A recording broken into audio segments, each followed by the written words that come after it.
Is Ukraine's biggest threat not, in fact, Russia's Vladimir Putin, but US President Donald Trump? Well, that's what some of Ukraine's allies now fear. That's because Trump has promised to turn his attention back to Ukraine, now that he says he has a deal with Iran to end the war in the Middle East. This is what he said on Monday. We had a very good conversation yesterday with President Zelensky and President Putin, and I see maybe we can do something there. I really do. I think they're both open to it. So now that this is finished, we're going to be focusing on that, see if we can get that one done. 25,000 people a month are dying, mostly soldiers, and that shouldn't happen. Well, all this as Trump and other G7 leaders meet in Evian, France. Ukraine's President Vladimir Zelensky is also there, seen here being welcomed by France's President Emmanuel Macron. Zelensky is meeting world leaders to push for continued support in his country's ongoing war with Russia. He'll probably get that from Europe, but will he get it from the United States? DW's Europe correspondent Rosie Burchard is at the G7 summit now. Rosie, good to see you. Just like to know, why are some of the leaders there worried about the US's renewed interest in Ukraine?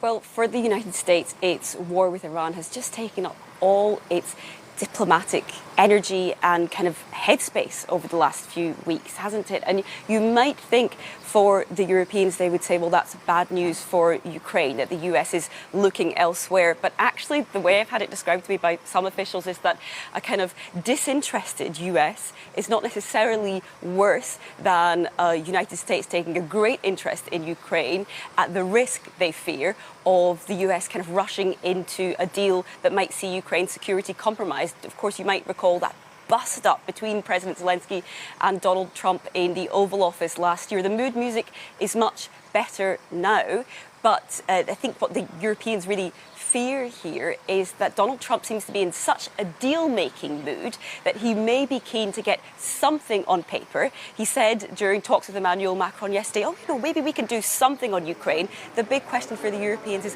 what will that something be? And will it be any sort of a deal that will actually also respect the European security and, of course, Ukraine's territorial integrity? They fear that what Donald Trump has in mind might not be up to scratch for what Ukraine says is necessary. Rosie, remind us of the role that Europe in particular is playing in its support for Ukraine. Look, Europe nowadays is really playing the role. Whether you look at military aid or weapons deliveries, the lion's share are coming from Europe. Germany is really especially kind of providing a lot there in terms of military aid. But then if you look at diplomatic support, so representing Ukraine's interest in diplomatic fora like the United Nations, it's also there.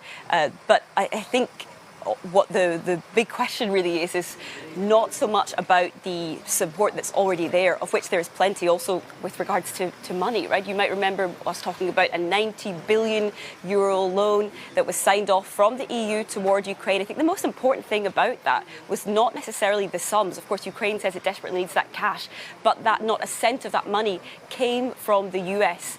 I talked about the big question. The big question really is, well, what are the gaps that still need to be filled by the US that the Europeans just can't quite step up to yet?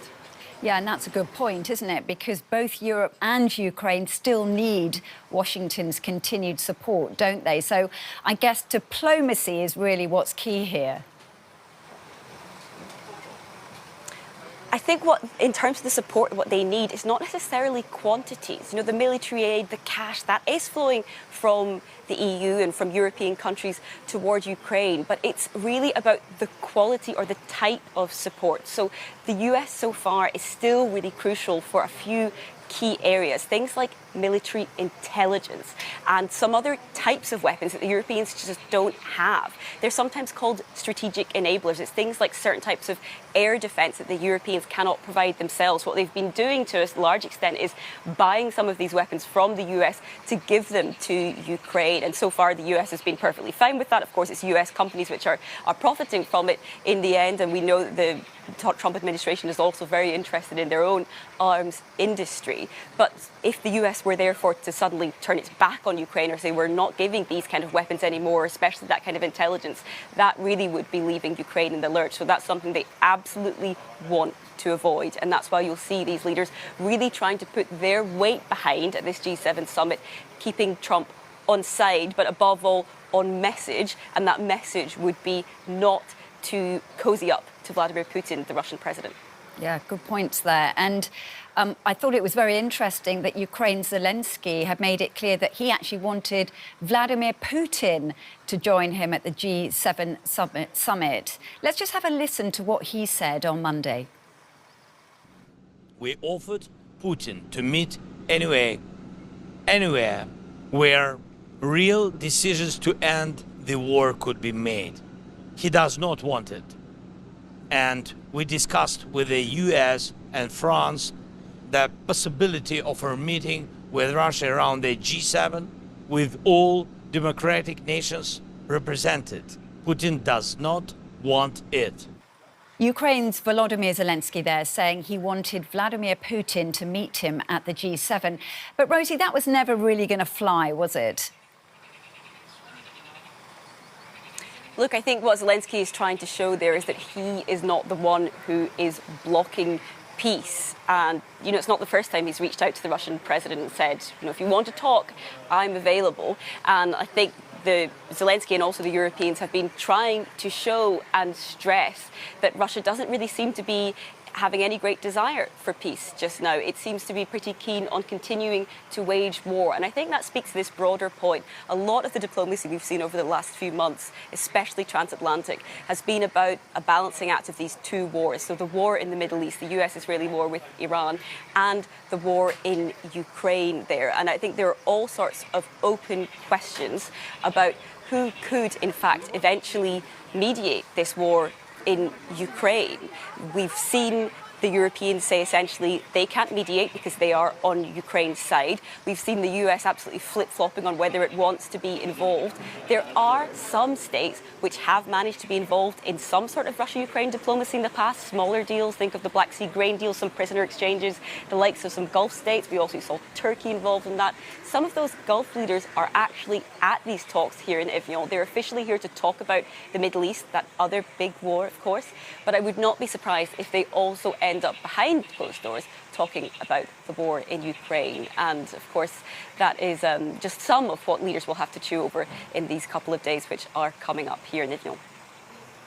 DW's Europe correspondent Rosie Burchard from the G7 summit in Evian, France. Thank you very much. Well, Donald Trump has again been speaking about Ukraine at the G7 summit, and he reiterated that he wants to see an end to the war. We were focused on Iran. That's going to be in the back, in the rear view mirror. I don't like to see 25,000 young people die every month. Every month, 25,000 people die. Young people, they're just starting their life. They go to this front and they get blown up.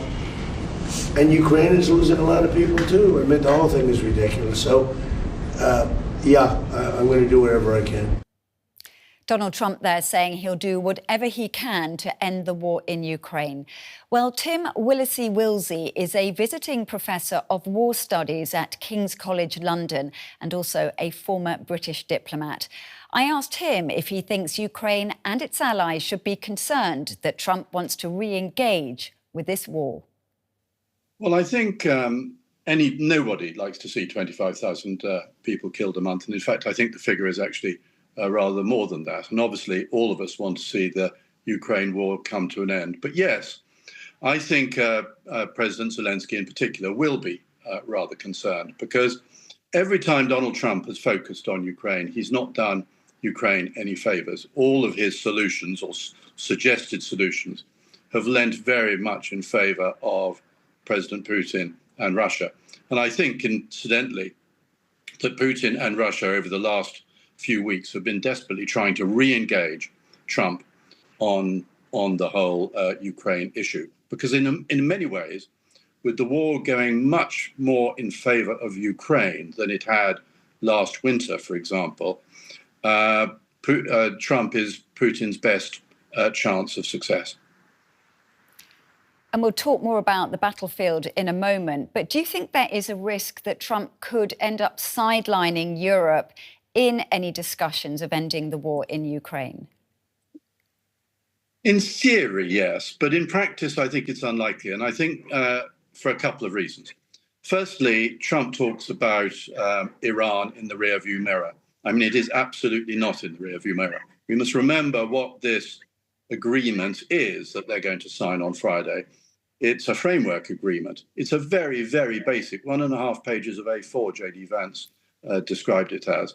And then a 60-day process starts. And Iran are past masters at stringing these things out, adding additional requirements, adding additional demands. And, this has got a long, long way to run on the Middle East. So I don't think, actually, United States diplomatic efforts, and particularly President Trump's diplomatic efforts, are suddenly going to be free to suddenly focus on Ukraine. So I think Europe and Zelensky can take a bit of comfort from that. But also the other thing that's been happening is actually, over the last few months, Europe has begun to step up. It hadn't done for 4 years, but it has now. It has now started to take the initiative. And with Orban's removal as Prime Minister of Hungary, the restrictions on letting money flow to Ukraine have now lifted. And some of the weaponry has also been flowing to Ukraine. So actually, Europe is taking a much bigger role than it did in the first few years of this war. But there is no doubt, is there, that Europe and, of course, Ukraine still very much need Washington on side, don't they? How do you think they can best walk that line? I think they can walk that line by showing resolution that they have been showing, providing money, providing weapons, and so forth. You're quite right about Washington. There are some really key capabilities that Washington has, which Ukraine still needs in terms of satellite imagery and so forth. So no, they mustn't break with Washington, and which means that everybody has to say yes, we are keen on negotiations. The truth of the matter is, I think that Zelensky would much prefer to make progress on the battlefield so that when negotiations come, he's in a much, much stronger position than he was when Witkoff and Kushner last focused on the whole Ukraine issue. So you're talking there again about the battlefield, and let's just focus on what has been going on over the past few days and weeks, because the war is, as you say, still very much ongoing. On Monday, we saw one of Kyiv's most historic cathedrals on fire following a major Russian attack, which Ukrainian officials called the heaviest air assault on the capital in 2 weeks. And Ukraine, as you said, Professor, has also been inflicting damage on Russia. So where does the war actually stand right now on the battlefield? Well, look, the attacks on Kyiv are tragic, and the destruction of heritage is tragic. And of course, this is all part of Putin trying to re-engage Trump's attention on all of this. A lot of this is performative. The use of the Orezhnik nuclear-capable missile, for example, was performative. It wasn't military in nature. What is really happening on the battlefield is Ukraine is making progress in the east. It's beginning to take back some of the territory, and it's killing vast numbers of Russians and putting the Russian economy under real pressure. So they're making progress in the Donbass. They're fighting basically now a robotic war, and Ukraine is losing far, far fewer people than Russia is using. And in the so-called 40-kilometer kill zone, there are actually very, very few Ukrainians there to kill. So it's Russians who are trying to take territory who are losing people. And there's a second front sort of opening up down on the land route towards Crimea, where Ukraine is also doing very well. And the third area where it's doing well is these deep strikes into Russia now. So in April, there were 21 missile strikes against oil installations, Black Sea, Baltic Sea, and beyond the Urals. And then, of course, there was the very embarrassing for Putin strikes against St. Petersburg when he was hosting an international conference there. So all the delegates saw the thick black smoke pouring across the city. So things are going really rather well for Ukraine at the moment on the battlefield. This may not last, and it'll be a judgment to decide when is the best moment to negotiate from a stronger position than they were in last winter. So what's the best outcome then for Ukraine and its European allies in terms of Trump's push to end this war, do you think?